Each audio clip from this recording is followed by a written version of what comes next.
good. Tell me something good that happened during the week as we open up. I want to hear good news. I know someone's got good news. Judy, do you got good news? Well, I've had closings, but I'm closing on the first listing I took when I got back into the business. Woohoo! Nice. I love Yeah. that. And it's a story. As a coach, I tell people don't take overpriced, only motivated people. Well, it was my first listing I went on. I was only back in business 2 weeks.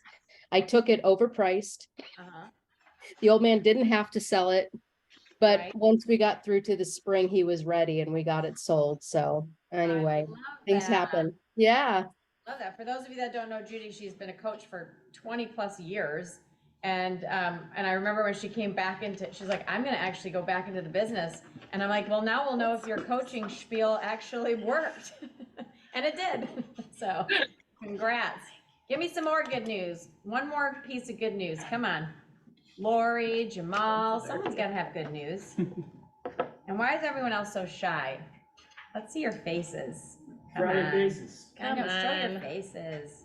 Come Nobody on. else has good news? Come on. We onboarded 2 new agents to our team this week. There's good and they're news. rock stars. Oh, good. I love it. I love it. Well, welcome everybody. We're running just a few minutes behind, but today I'm excited. I have 2 of my wonderful friends on. When Brandon told me what we were doing, because he gets everything ready, weeks before, depending on what you guys want, some of the questions that you guys send to him or us. And so when he told me that Anna was going to be on and she invited her very good friend, Allison Greco, I was very excited because I don't have to do any talking today. They have plenty of We got you covered. They love to talk, both of them. They're sisters from another mister. Yeah, they're just wonderful. So you all know Anna, because obviously she's part of our Freedom Builders group, our working genius extraordinaire facilitator. She's a Fuquay native, so she's grown up here. I mean, I've only met like 3 people that grew up here so far. You're one of them. She's a performing arts major. Yeah. Yeah. I mean, so she loves the stage, and she runs an amazing team. She came to us from Century 21, for those that didn't know her story, and you were an individual agent, and Who now, never wanted a team. who never wanted a team because working with other agents and having to be responsible for a team was just way too much for her to handle. And now she has a team of how many people? 16. 16 people. And you guys are going to do how many transactions? 200 this year. 200 We're this about to year. hit the 100 mark right now. Yay, about to hit the 100. Oh, girl, we're halfway through the year. Yeah, so we're going to talk to Anna today about how do I find homes for my buyers in today's tight inventory market. And she's like a wizard with the back end stuff. Her brain works in wonderful, beautiful ways that mine doesn't. And then Allison, I met Allison when this one dragged me down to South Carolina. And I got to say it right, Beaufort, not Beaufort. And so we went and met her wonderful friend, and she is like this ball of energy, just amazing human. And I could tell you story after story about how many animals she rescues. And these aren't just like dogs and cats. She rescues like, I don't know, lizards, chickens, fox, raccoon, deer. She had little deer at her house the other day. Anything you can think of, Allison will rescue. But she was born and raised in Beaufort and in the Low Country. She does beautiful advertising and marketing, and she is just a rock star when it comes to the business. I think your team, Allison, will do over 100 million in volume this year, right? So we're slated to do 375 units, and we're really trying to double down from last year. So our goal is 175 million. Woo! And you have how many partners on your team? We are now actually at 15 agents where we've been onboarding and adding, and we're really trying to get everybody into full production to get everybody to their, highest level of achievement.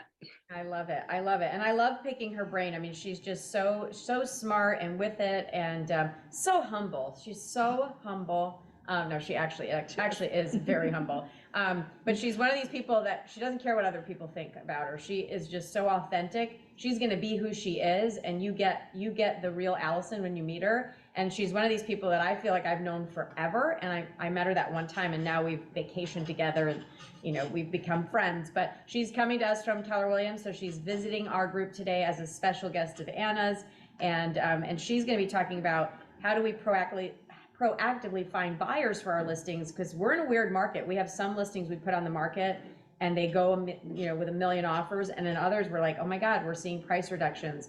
Our team is seeing expired listings over and over again now. So it's this weird dynamic in everybody's state or city that we have some selling, some not. And so I'm gonna have these ladies kick it off.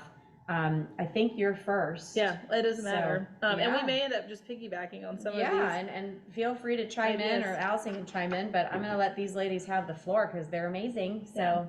Well, Allison will definitely be real tactical with like really fast bullet points. I always want to give you the context for why I care about the topic. And when we were in San Diego, actually, John Glutch, and if you haven't heard me give this spiel, I think it's so important, was talking about inputs and outputs, right, for the year, that overall transaction counts are going to be down, right? So basically his example was, if you think about all the input that you gave into your business a year ago, that gave you an output, right? This year with the same input, you're probably going to have about half the output just because of conditions around us and what's going on with transaction counts. So if you're someone that's trying to grow your business, that can get a little daunting, because now it's like I have to basically to double down on what my outputs look like. I gotta quadruple my inputs. I don't know about any of you, but I didn't gain any more time just because we changed another year. In fact, I would argue that we lost time, because now I have to call sellers every Friday and talk to them about their homes, and I never had to call them 2 years ago. Their home was sold. I have buyers that want to negotiate repairs, and they're in a position where they can. We have houses falling out of escrow. Like, if anything, we have less time right now than we did 2 years ago. So the thought of having to have, quadruple the inputs to get the same volume at the end of the year was really daunting when John Glutch brought this up. And it really did kind of change my mindset on like, how am I going to attack this? So our team has gotten really big on, if we're going to do it, it's got to serve us in a whole bunch of different ways. It's got to show up in multiple revenue streams. So when I talk about this stuff with buyer heavy, ideas and activities, you're going to hear me talk about what we're doing on the list side of this too, because we want it to serve our buyer revenue stream, our listing revenue stream, our agent attraction revenue stream for those of us that are EXP, and that's a big thing for us. Like, if it's not touching a couple different places, we're not doing it because we don't have the time. So I just wanted to put that in perspective. It was a really big aha moment for me. So anytime I have a platform, I want to share that.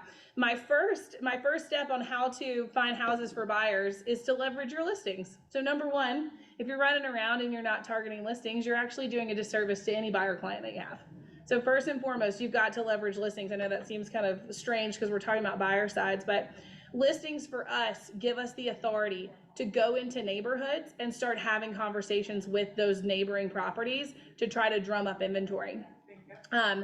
Kyle Whistle has a bunch of really great podcasts on open houses. If you're looking for really creative ways to do open houses, Kyle's a genius on these. And we've been really trying to implement some of these strategies ourselves. So if you have an open house, how many of you believe if you have an open house, you're going to pick up some buyers on the weekend, right? We're all pretty optimistic. Buyers are coming. Right? What we like to do is we like to go ahead and get some of the legwork done ahead of that open house in the neighborhood, so that when those buyers come in and inevitably our property is not right for them, right? How many open houses have you sold to someone on the spot? Not many. Like 3, 4, out of hundreds and hundreds. So here is our strategy. Write this down, because this is what we've been doing on our listings to help the buyers that are coming. We have a neighborhood open every Friday. So the first Friday that we're on the market, we're doing a neighborhood open. Our agents are walking that neighborhood ahead of the event. So like, we're putting door hangers on, we're pulling in Mojo, we're calling the neighborhood, we're using our sellers to help get into the Facebook group saying, hey guys, like, we've loved living here. We want to help you find the next owner that you're going to love. Please come by our house.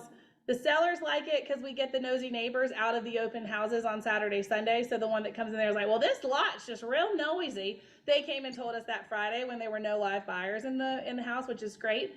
But we're basically starting to build rapport with neighbors. Inevitably, you're going to meet 2 or 3 people. The most curious about real estate are going to attend your open house. There's a reason. They're probably thinking about it themselves, and they're curious, what does it look like? So we have a great listing in Meadow Bluffs right now. So if you have a buyer, 615, 2,900 square foot, fantastic. It'll be open this weekend. But we had someone come through and they wanted a formal dining space. Well, we literally already had a house in the neighborhood that we knew was coming 2 houses down because we'd held a neighborhood open and we made contact. So you've got to have the listing and you've got to have a strategy for getting in the circle prospecting of that neighborhood so that when those buyers start coming in for you on Saturday, Sunday, you literally already have some, hey, this might not be the right house for you, but we do know that this might be coming in the neighborhood. Now, how many of you think you could get a contact information of a buyer if you have something of value like that to share with them? Yes. Yeah. So Yes. do the legwork up front, right? So leverage the listings. Go get a listing. It's the best thing you can do to help your buyer, right? Because the buyers are the ones you're going to meet at the open house the following weekend. And you make it sound so easy. She's like, go get a listing. But really, It's it is that easy. Yeah, I just got one off of this one. But it takes the 4-letter word, Mhm. WORK. Yeah. It takes work, Oh, yeah. right? Yeah. To go None get of a these things are going to magically happen for you. So sorry. listing. Sorry. That's why I Well, started with to kind of pipe in on that, so we always say that for every one buyer, it should produce 2 listings, where a lot of times people will say like every listing should produce 2 buyers. And it's the same thing in this market. If you have a buyer and you can't find them inventory, it should just be that one thing that really, it's the velocity of it. It propels your business forward. Tell me what you're looking for and I'm going to go find it for you. And you Right. can use a letter, or you can use whatever script it is. But it's like you said, having the strategy and putting the puzzle pieces in place, that's what creates these big businesses. It's not waiting for the MLS to hit a listing. It's, I'm going to go find the listing for this buyer. And then you have that kind of drunk monkey that says, well, I don't want to call this person and say, I have a buyer for your listing. What if they don't buy it? Okay, that's great. I'm going to go sell it to somebody else, you know? And so you really have to have kind of like the strategy for your listings and your buyers on both sides. And it should create a ton of listing inventory for you if you do it correctly. correct. Yeah. Yeah, I mean, and that's why, again, going back to the context. So I believe that November was the bottom. That's my belief. Like, I think November was kind of the worst of the worst. Does anyone know what our month supply in Wake County was in November? It's 2.5. Do you know what it is today? 0.1. Correct. It's like nothing. So like even the bottom was low inventory, but like we're still real low inventory. If you understand that and you really buy into that as being a problem, these phone calls are not hard to make because like there's a real issue. And again, having the listing, whether it's yours or someone in our office or someone on your team, like whatever it is, like that's a really good, easy conversation you can have. I'm very high I, like I'm not that results driven, like hard driver, like cold caller. I'm not. I built my business very much on like high drive, like relationship stuff.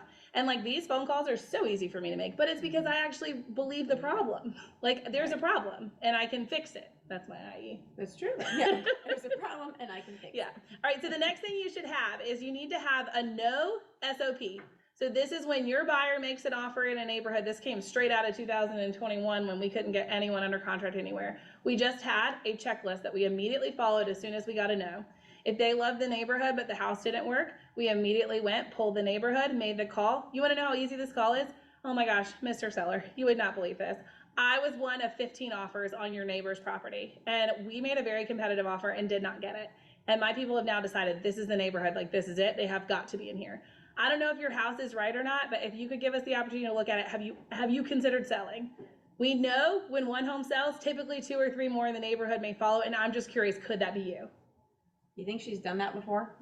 Mm-hmm. But it's an easy call because don't let me give you this impression that I'm some like mean, bad call. Like I'm not, I don't like cold calling, but this call is so easy. I have something they want. It's warm. It's a warm call. It's a warm call. I have something that they want and I have information. And usually they're going to tell you no. And then you just follow up and say, well, would it be okay with you? Could I keep up with you as this process goes through, as we see what this house closes for? I'm really vested in knowing what it closes for because my buyer missed out.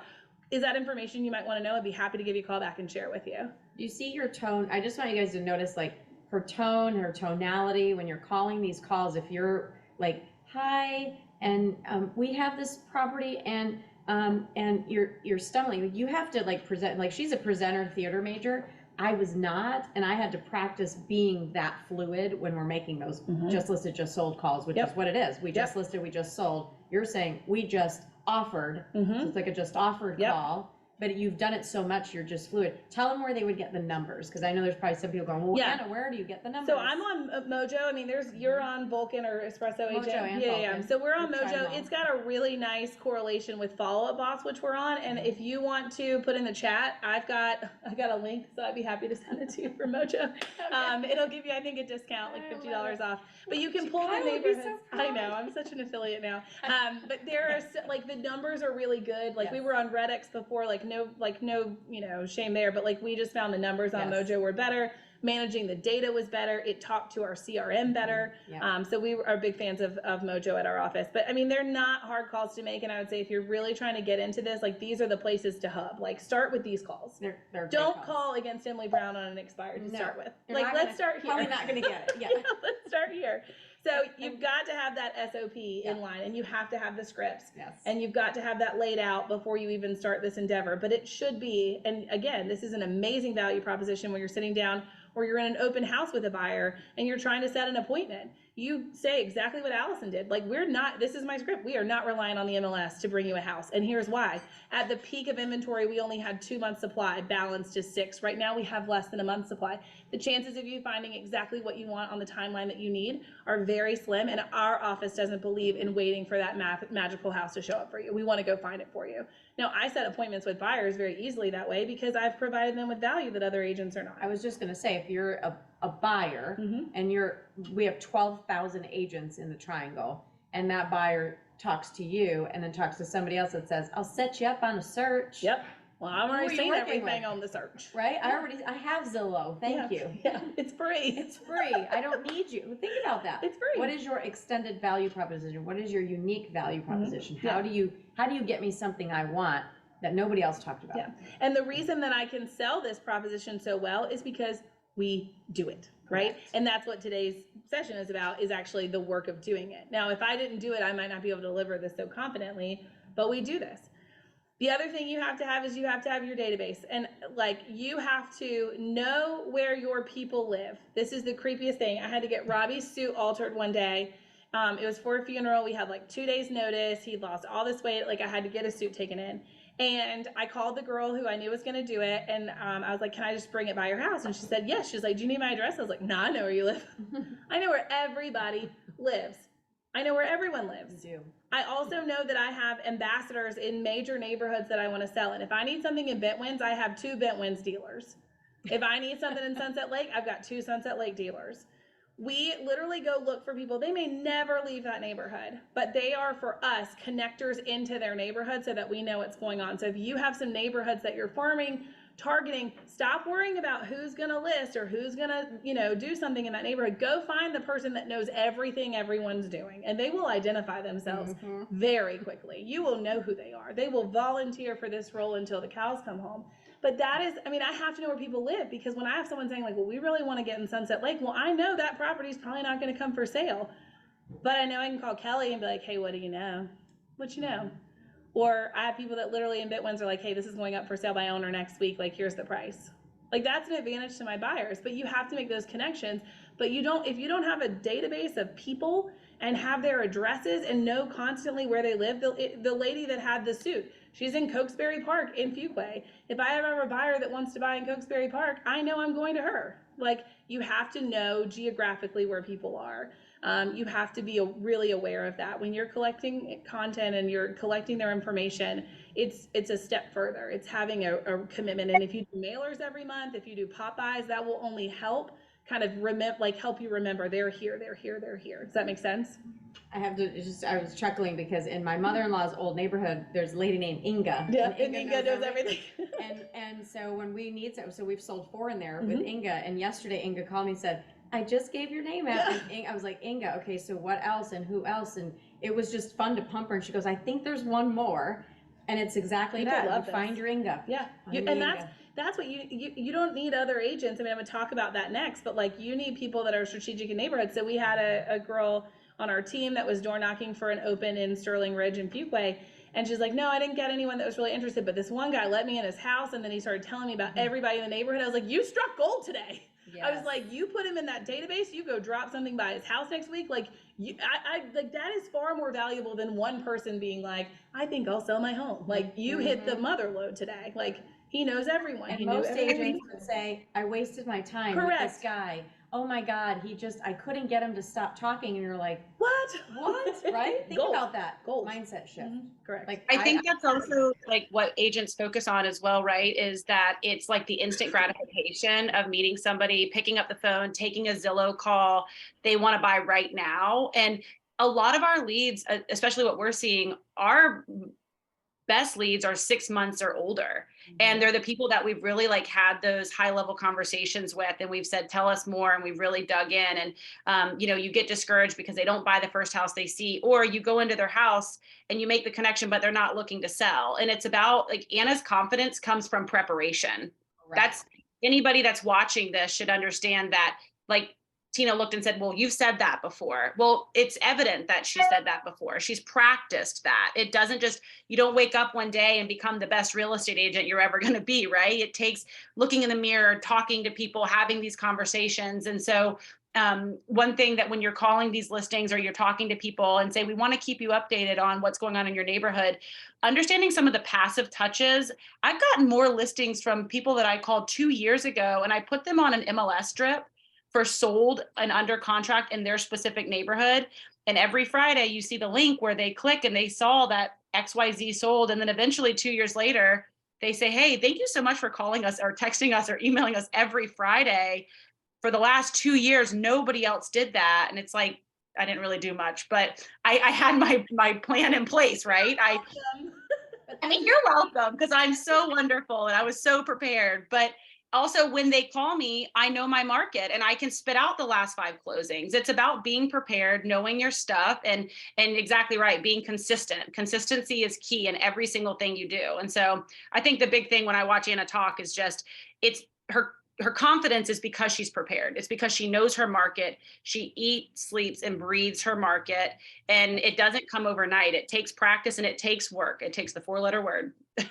Yeah, and Well- the thing is, with you just gave me an idea, on an Me SOP too. when people, I know we're writing Closing and we're putting well, that just to search have, up. right? Just set the search up for your buyer who just closed on the property and tell them, I want you to always know what your asset is, because we'd like to do annual review. I want to call you and let's do an annual review of your asset. That's a great touch point. That's a great call. And they're just expecting that annual review. But if I love that, Allison, if they're seeing that search, they probably won't turn it off. Right. And it'll probably keep them off Zillow.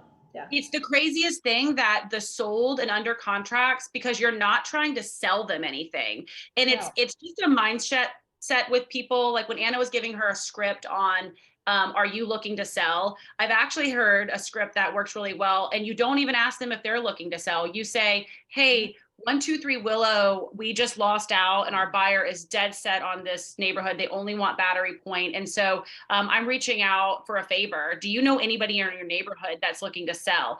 And sometimes they turn it around and they're like, well, why aren't you asking if I want to sell? And it's like, bingo, do you want to sell, right? Because it's kind of hard in some people's heads to ask people for business. People feel salesy, right? And so if you're not asking that person for business, you're just asking them who in their neighborhood do they know. That helps. And then get that second form of communication, get that email address. And these people just don't unsubscribe for years and years and years. They stay on these sold and under contract MLS strips. There's one thing I want to say too, because I'll forget it, because that's how my mind works, right? If I don't say it now. But you said most of your leads are 6 months out.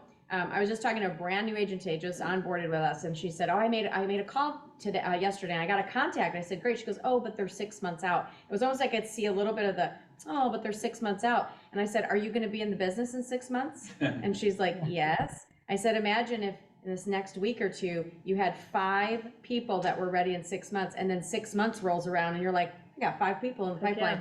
Our job is to make sure in 3 months, 6 months, 9 months, and 12 months, we are putting people in that pipeline. And you want to make sure when you find a 6-month or a 12-monther, be so excited, because in 12 months, you're still in the business. When I used to think of somebody 2 years out, I'm like, thank you, Jesus, because in 2 years, I have a lead. Right. Because 2 years, hopefully, is going to come, right? But people get depressed because we are such a we want it now, Instant gratification. Yep. society. Right away. Yes, Yeah. now. Mhm. So, all right, Yeah. back to your Hey, amazing. Can I ask Anna a question? Yes, please. So Anna, when you first started out, were you that good at scripts? No. So when you made those calls, how did they go? I didn't make the calls. That's why. Oh, That's Her why business was that's slower why I was to slow. grow. Yeah. slow start. Yeah. So my, No, I think 2001 though was the first time where I had buyers and I couldn't get them under contract, and I was at that point where it was me, right? My husband was home, I was working, and I was like, I got frustrated enough at the fact that my pipeline was overflowing, but I couldn't make the conversion because I was dependent on the MLS. So that was the shift where I was like, I got to figure this out. I've Right. gotten much better at it, but that's where it really came from. Because you're writing offers, but like at that point, the luster of like writing offers had run off, and I was like, my kid's got to eat something. Like I got to convert something. Yeah. Yeah. So that was, it was out of necessity, right? Which is often where the growth happens. There we go. Yeah. So I would suggest anybody who's new, just be okay doing it while you suck at it. Yeah. Correct. Because you will learn what works for you. Someone came to me yesterday and said, I want to make calls in this neighborhood. And I said, well, what do you want to get across? Think about what do you want to get across and use your opening with that. Yeah. So and I think there's an opportunity too. If you have a Sphere database, go run down it. Who cares if you don't have a buyer that wants to buy in Bentwins right now? Make the call and make the ask and suck at it when there's not a buyer on the line. Right? Worst case scenario, you've made contact with someone in your sphere.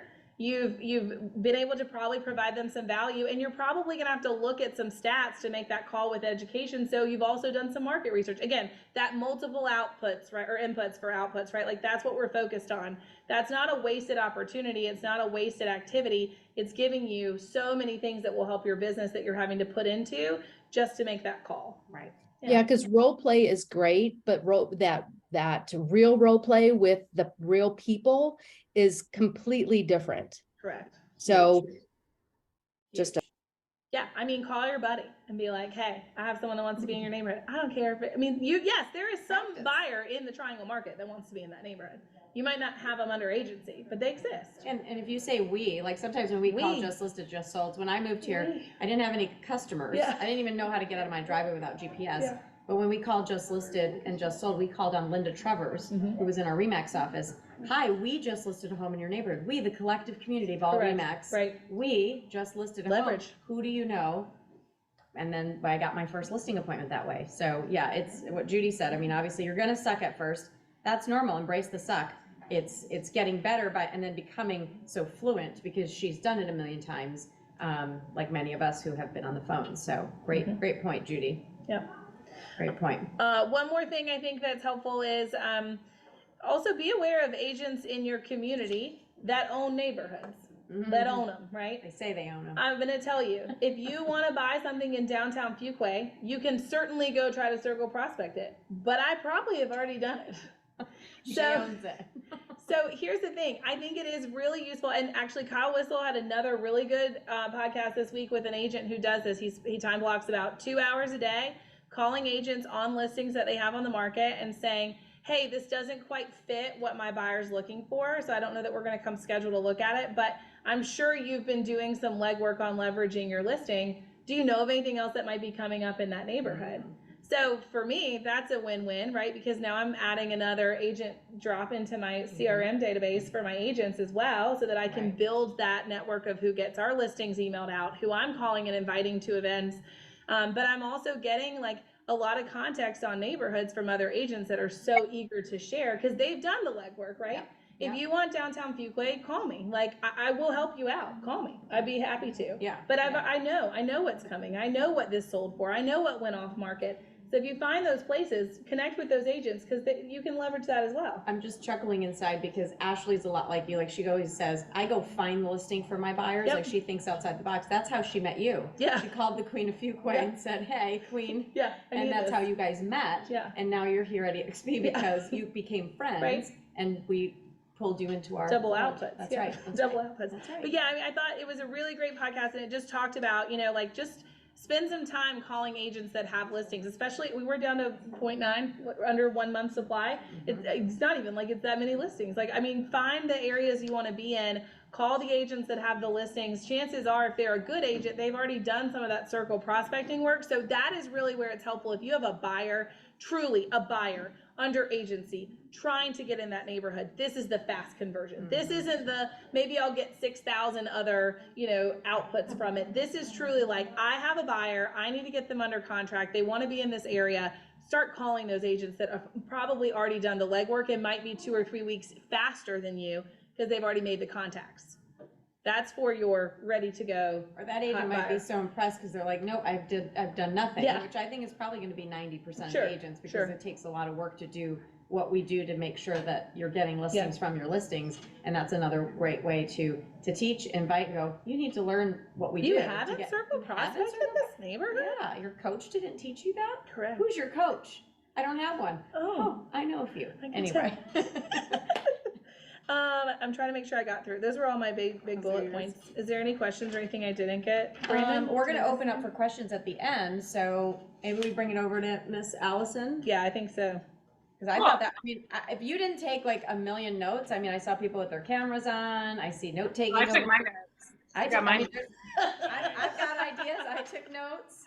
That's what a brainstorming mastermind is. It's like your ideas are flowing, and I just love you ladies for that. So Allison, obviously you can touch on anything you want to touch on, but we wanted to talk a little bit about, somebody had a question, how do I proactively find buyers for some of my listings that might be sitting there or might not have the 52 offers that this other listing literally down the street got? Like, what is your take on that, and anything you want to add to what we started talking about today?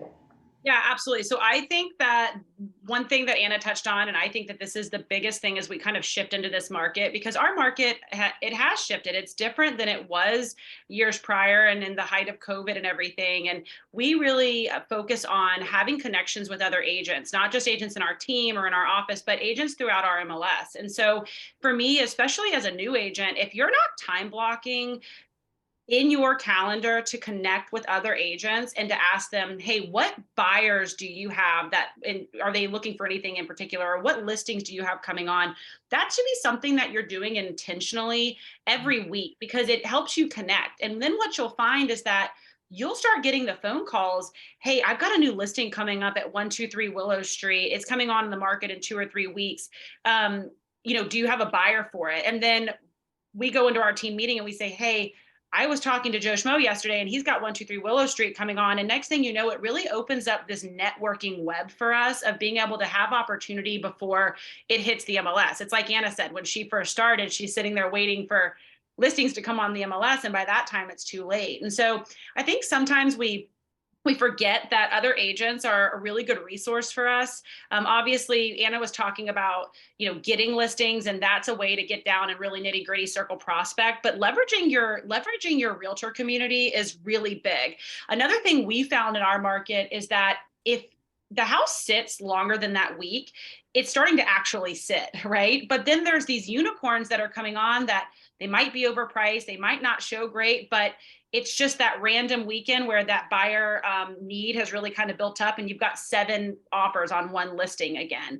And so there's really no rhyme or reason. So I think the best thing you can do is be proactive to try to stack up as many buyers as possible and get as much activity on that home as possible in the beginning. I actually learned this when I was with you guys in California. Somebody had mentioned on stage doing midweek open houses, and we came back and implemented them. We are seeing 5 times the buyer activity in midweek open houses than we are on Saturdays and Sundays. So somebody, when we were there, was saying that if you have a vacant house, you should literally have an agent sitting in that open house Monday through Friday, 9 to 5 until the house sells, because hotspot, do whatever you got to do, circle prospect. If you're a new agent and you don't have a whole lot going on, don't sit at office hours, sit at an open house. And so that has been a really great way of finding buyers. And the other thing we try to do is when that buyer comes into one of our open houses, be prepared. It's like Anna was saying, with understanding kind of like all of the steps of it. Have the buyer guide. Know if this is a 3-bedroom, 2-bathroom house at $350,000, what else is out there that's available, or what do we have coming up as a team that we can sell them on. And because you've been so proactive, you know that these 5 other agents from 5 different brokerages have got 5 other listings coming on next week that you can, like you said, give them that information, and then you get that buyer's agency sign, and it really kind of just creates this really big tumbleweed effect, and it gets bigger and bigger. And so those midweek open houses is a really great way to get the buyers in, and we actually are seeing some people purchase from that. And since it's not just the Saturday and Sunday kind of looky-loos, people are taking off their lunch hour and they're coming after work and they're looking at houses. And so I really think that that's a very intentional way of driving traffic in some of these houses. Another one that we started about 60 days ago is Nextdoor ads. So we were never active on Nextdoor. We were never really that big into Nextdoor, and you can do Nextdoor business pages. You can do sponsored posts for your listings in the Nextdoor ad. And we've got agents on our team that live in all different neighborhoods. And so I had a listing coming up, and one of my sellers, I couldn't get into their Nextdoor page. It was for a neighborhood, and for some reason the admin didn't accept me or whatever. And so I asked my seller, who's a good friend of mine, I said, hey, would you mind just posting this flyer on your Nextdoor? I mean, it's your mother's house, and maybe we'll get some activity from it. We ended up setting 3 listing appointments from that listing post on the Nextdoor ad, because it's such a small knit network, right? And it's the actual neighborhood, and it's very specific.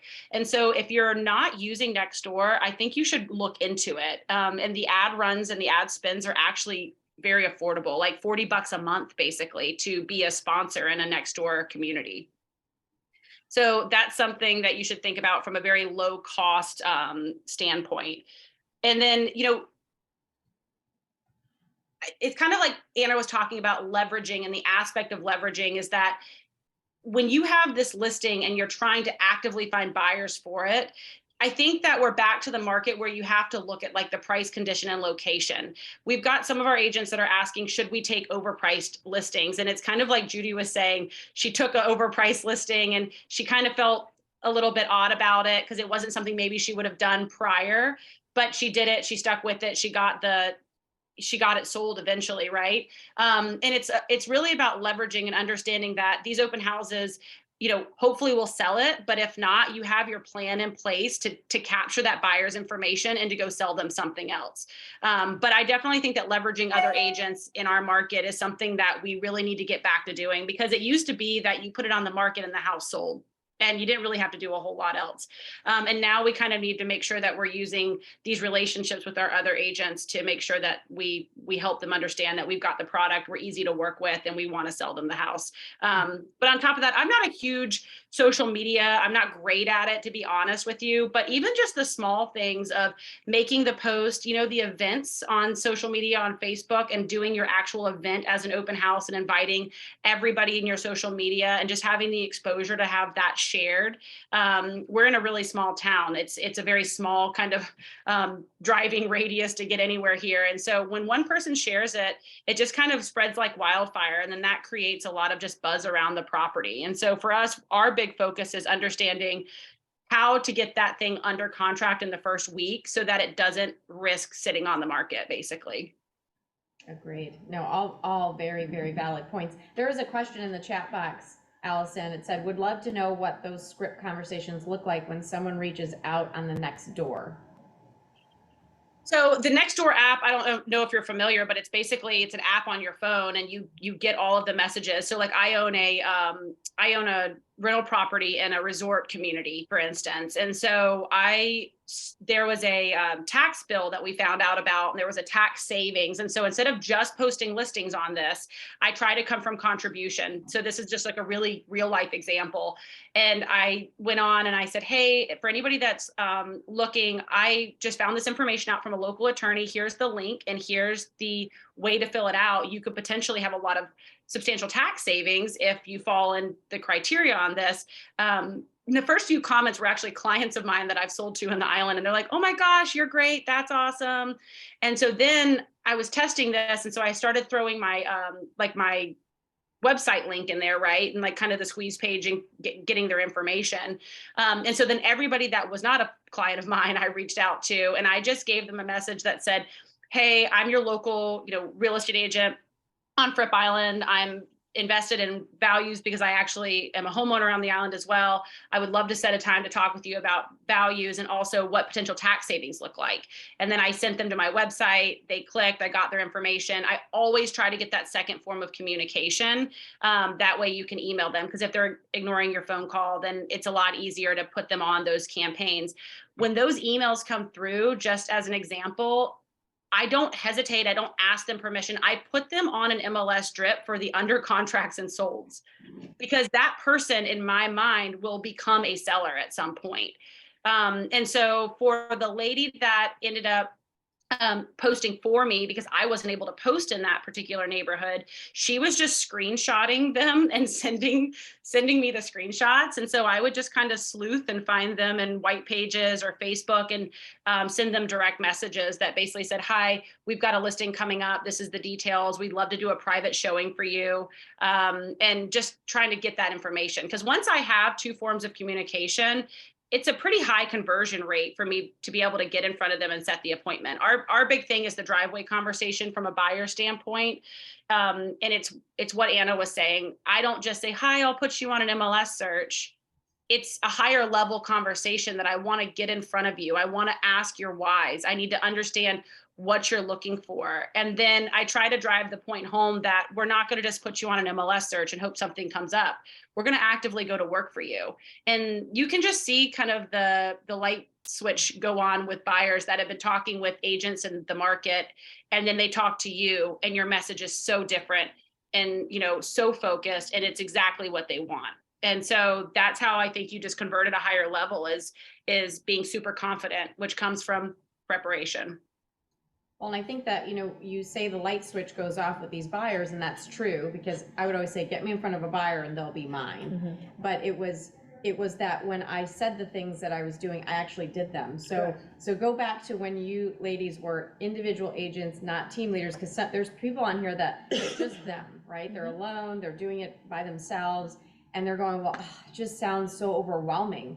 So what's the advice? Say you're coaching someone that's newer, like let's say they're a year in the business, they've done, maybe 10 deals, and they can go hold open houses for other freedom builders. Like, where do they start? Because they're just not that organized and prepared. Well, they don't have a staff. Yeah, Kyle Whistle says it best. It's a common phrase. How to eat an elephant? Mm-hmm. One bite at a time. Mm-hmm. You're not going to be able to go do this in 18 neighborhoods off the bat. So you need to go find a neighborhood that in my opinion, I would start in a neighborhood that you have some connections in already. That's a warmer neighborhood to you. Maybe your parents live there, or you live there at some point, or you have some correlation or connection with it.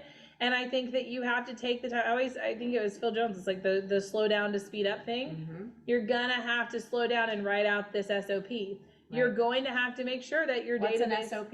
A standard operating procedure. You gotta put it to paper, right? If it's not there, if it's not replicatable, it doesn't exist. Everything needs a process. Correct. Right. And you've got to break down what's going to work for you. But I think you've got, like Allison was saying, she's putting people on an MLS search for closed and contingent. So we're set up that when you go in our database, you're going into HomeBot automatically, right? Which is giving a summary of value on the home every single month.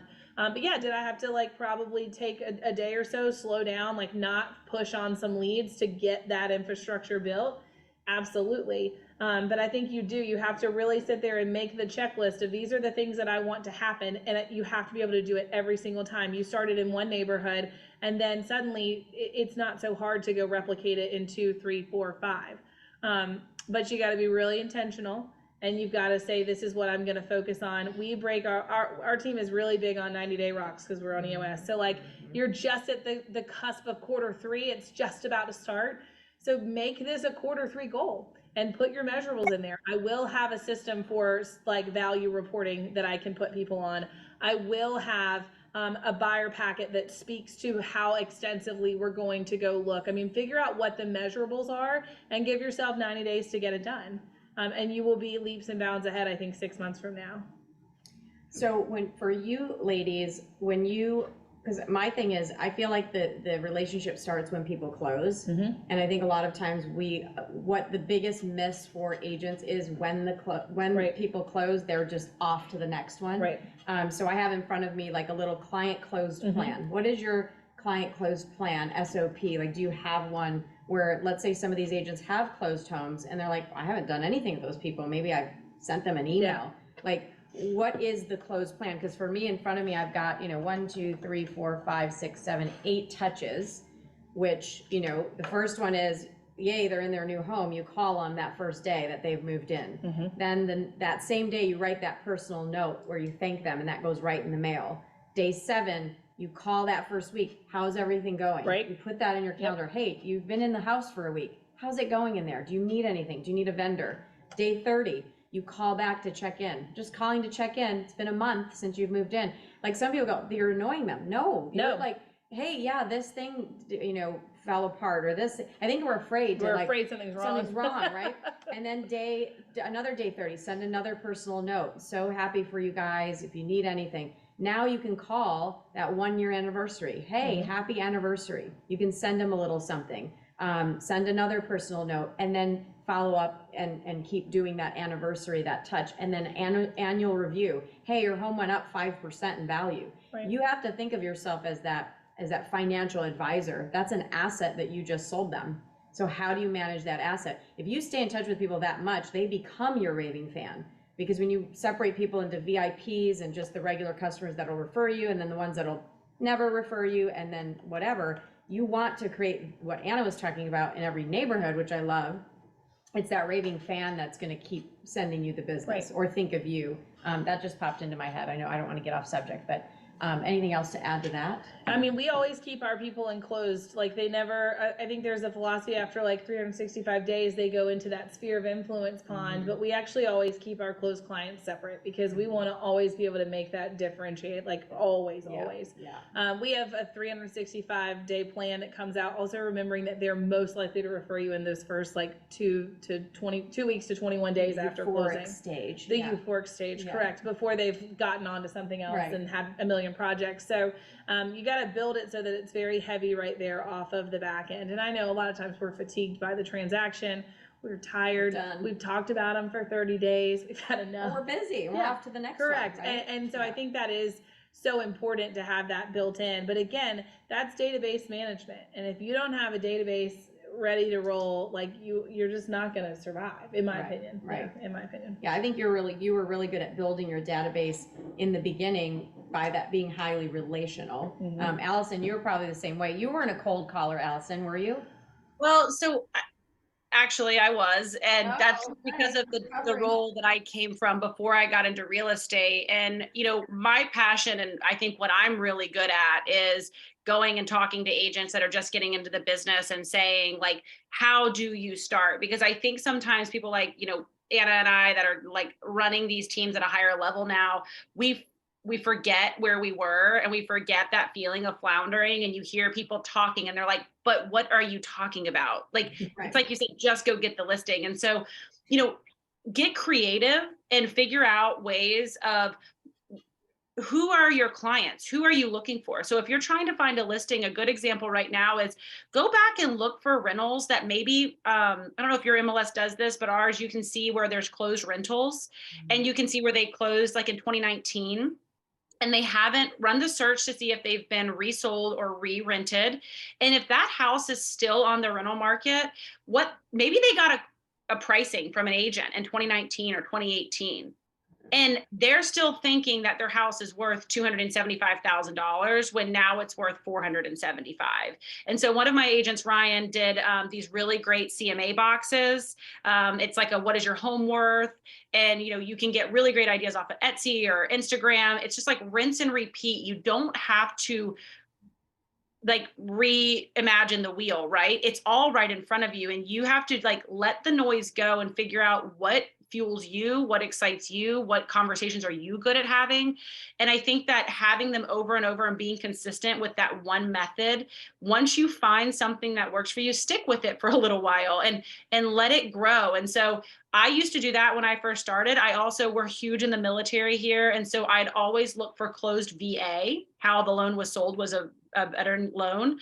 And I would have a really good script that I practiced over and over in the mirror. And when I called, I would say, hey, I noticed that you purchased your house back in 2015 using your VA loan. I just wanted to call and check in. The majority of them had orders coming up in 12 months. And so where no, I didn't get listings that day, I ended up getting 15 to 20 listings my first year in real estate because I was focusing on that niche that I got really good at for that time, right? And so the concept of circle prospecting and the concept of door knocking and the concept of finding these listings, it's the consistency of it. You don't make one phone call and get a listing. You make one phone call and you get a connection. And it's what you do with that connection and what path and what roadmap you set out for that connection that turns into a really big business. So looking for how loans are sold, looking for people that have got renters in their house that maybe don't realize that they've got a ton of equity, finding something that maybe is your niche to begin really just helps you build your confidence and it helps you build your bank account, right? And that's important because it's like Anna said. Your bank account will build your confidence. Yeah, and your bank account does build your confidence.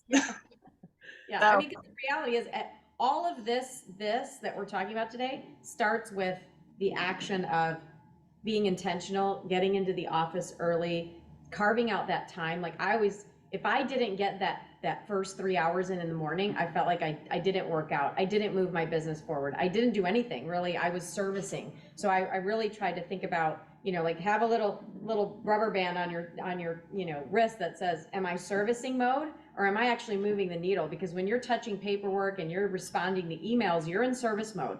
When you're talking to clients and you're making these calls and you're making those connections, you're in business building mode. And so I think a lot of times, 80% of the time we're servicing, 20% we're building, and it needs to be flip-flopped. And especially those that, are on teams. My God, teams were not a thing when I was doing 100 deals a year. They just weren't a thing. And when I look at teams now that are growing in yours and ours, we're not really a team of the past. The team of the past was 2 or 3 people helping out a team leader, and we all kind of were a team. That's when it was Laura and Leslie and myself and one admin. We were like 4 or 5 people. Mm-hmm. Now teams are brokerages. This is a brokerage that is a teamridge. Mm-hmm. And so there's lots of opportunity here. But even though the team gives a lot of opportunities with leads, there's still that process of cultivation and working that relationship, and that's the goal. And we could go work a bazillion past clients. We're terrible at really our past client touches. Mm-hmm. We're terrible at it. It's a miss because we have so much business coming in, and I just look at this and go, we need to get better at that. We have gold sitting in that. People that have already worked with us. Dan Beer talks about this. I can remember when I first came over and listening to him on Mondays, he was like, those of you that only have a couple past clients, he's like, you don't realize how cool that is because you can really go. And I was like, oh, okay, yeah, that's really cool compared to your thousands of past clients. But I am starting to get in that place now where like we can't do the thing. I used to go and pop by on, all of our past clients July 4th, like Valentine's Day, like me personally, like I could do it. And now I couldn't even begin. And I have agents on my team that can like right there on the fringe of not being able to hit all of them in a consistent amount of time. So it really is like not having all of this to manage can be a huge blessing. And I think that you can build just as quickly off of a past client list of 20 as you could 500, because again, we're not touching that 500 the way that you could go after that 20, right? Correct. And Kyle talks about this a lot too. He's got some, again, I'm just pushing the Whistle Way podcast today. For anybody that doesn't want to pick up the phone, one of my agents said this once and it stuck with me. It's that first call, the phone feels like 100 pounds. It's so heavy. And it's that moment where you're like, don't pick up. I hope I can just leave a voicemail. If you're saying that, then stop the calls and get in a different mindset because it has to be where you're just ready to get through them, and the excitement and the opportunity of somebody picking up that phone is what you want, right? And so check your mindset and find a way. Anna does this really well. Find a way. When are you operating the best during the day? When is it that you're really, really good, right? So like I'm really good at 5 a.m. and by 7, I'm starting to fade and now I have to be a people person, and that's not a good thing for me, right? But I'm very aware of it. And so you have to make your day work for yourself. And the quote that I'll kind of wrap up with is you're going to either find a way or you'll find an excuse. And I think that you should remember that because we do it to ourselves, even as high performers and team leaders and all the thing, we will either find a way or we'll find an excuse. So every time you're looking at something and you're looking at a challenge, you're going to find a way or you're going to find an excuse to not do it. So you're the only one standing in your way. Yeah, if you can embrace that connection time, which that's what I used to think in my mind. It's connection time. It's not cold calling. To me, it wasn't cold. It's just a call. It's just I'm looking to be of service to somebody. I believe in my service. I believe in what I can do. So it's connection time. Let's make some connections today. Instead of, maybe it's taking that word out, calls. Oh my gosh. Yeah, and Mackenzie was just saying this morning that when she got into the business, somebody said, oh, you're one of those caller people, because she had to make calls here. But she sold 50 homes her first year. And you're like, she made a lot of calls. She had a lot of tears that first year. She was outside of her comfort zone that first year. But now it's like you have to embrace that. And if you are a real estate agent, which you have to be a big connector, if the bigger connector you are, the less of a hunter you need to be eventually, because the connections keep paying off. So you got to hunt a little bit in the beginning. And for those that are on teams, we make that a little bit easier, but the hunting of the potential people that came in, that still has to happen. So it's just that cycle. But I think if that confidence is not innately in you, it's not innately in a lot of us. Any of us. But if you look at the data, and this is why I started with what I started with, like number one, I think John Gletch's thing about inputs and outputs, like that motivates me, because like that sets my bar high. And then the second piece of that is if you really look at, like don't just sell like we have low inventory. Well, let's explore that. What does the low inventory really look like? What are the consequences of low inventory? When have we had this low of inventory before? Like when do you think, do the research, and if you do that, I think it can offset some of that. Well, I don't know what I'm doing, but then just let the data speak for you a while. And I do think that consumers right now are a little sensitive to data heavy agents, because I think there's some questions in our economic stability. And if you have the data points, you're kind of getting that trust set earlier, I believe. So we're really focused on that on our team, is you got to know the data, because it will give you that, I think it gives you that little bout of confidence that you're able to spew that off. But you will not just learn those by coming in and sitting and scrolling Instagram. No one's going to tell that to you there. Like you have to get in the data. You have to understand what it means. You have to understand the consequences of low inventory. And then that call is not hard to make. Yeah. One of the things that I do every day is I write out, who am I going to help? Because when I have that person that says, I'm not selling, I'm like, I even say to them, no problem. I'm just looking for that one person today that does need my help. And it calms them down, and it calms me down. Yeah. I'm just looking for who am I going to help today? I love that. I love that, Judy. And last week, Judy was talking about the 4 or 5 numbers that you need to know, the stats that you need to know, and all those little bits of information, because confidence builds by you doing the things. It doesn't just develop because you overnight. So it's doing the things, learning, like when a buyer says, well, interest rates are high. Well, we could wait till the interest rates go down. What do you think is going to happen when interest rates go down a couple points? Do you think that the competition's going to get fiercer? Well, do you think that you put it that way? Or do you, but think about it. Would I rather go now and buy a home and offer on that home and be the only one offering, or maybe 2 people, and the interest rates are at 6 or 7%, or they're at 5 or 4.5, and now I'm at 33 offers or 52 offers or 72? Do you think you're going to pay more for that house? Potentially $100,000 more. We saw homes go crazy above asking when the interest rates were lower. So it's just kind of having logical conversations, but practicing that and going, oh, that didn't sound good. Let me do it again. Let me do it again.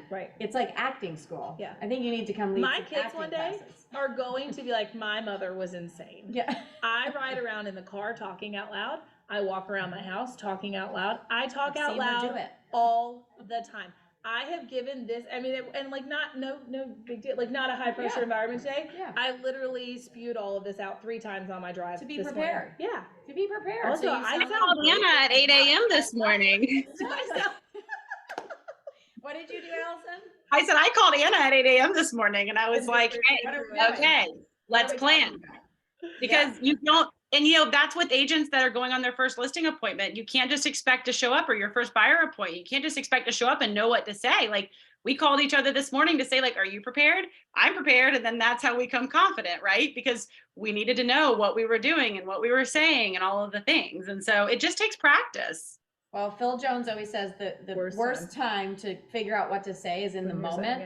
On that note, Brandon, I signed up for this 30-day challenge with Phil Jones. Go to his Instagram. Brandon reminded me yesterday. Go to his Instagram. There's a 30-day challenge with Phil Jones. They're going to be going through those word tracks. Word tracks are everything. They're your friend. If you're not obsessed with what to say, how to say, the nuances, the tonality of it, the upswing, the downswing. Communication is what business we are in. Yes, we're selling homes, but it's how we communicate. So I want to open it up. Does anyone have a question? Because we're at the top of the hour for Allison. Anything that she's kind of come up with for Anna? Unmute yourselves. Don't be shy. No. Anybody? Bueller? Oh, we got some chats. Oh, Phil. Oh, it's Phil. Okay. Well, I appreciate you ladies doing this because I think there's a bunch of golden nuggets. Yes. We have like, I don't know. Did we answer the questions? People. I always feel like I come here. Yeah. Any questions? Oh yeah, I took notes. You're good. You answered the question. Yeah. So yeah, I think that was phenomenal.